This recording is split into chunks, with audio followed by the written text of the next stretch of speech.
Бог высказал в Псалме 80, в стихе 14 устами Асафа следующее сожаление. Бог сказал, а тот записал: «Послушайте, что сказал Бог. О, если бы народ мой слушал меня, и Израиль ходил моими путями». Брат мой, нет ничего лучше этого. Если мы начнем слушать Бога, мы будем слышать только хорошее. А если Он нас обличает, то это нам же во благо. Если мы будем ходить по Его путям, мы не оступимся. Он будет защищать нас, поддерживать и даровать нам успех. Посмотрите на человека, благословленного на нашем служении. Что произошло?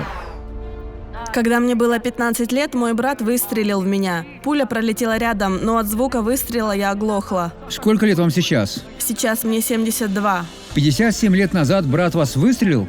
Да, мне было 15. Подойдите сюда. Этим вы слышали? Этим Слышали? Тогда прикройте его. В траве сидел кто? кузнечик. Готово? Вы слышите?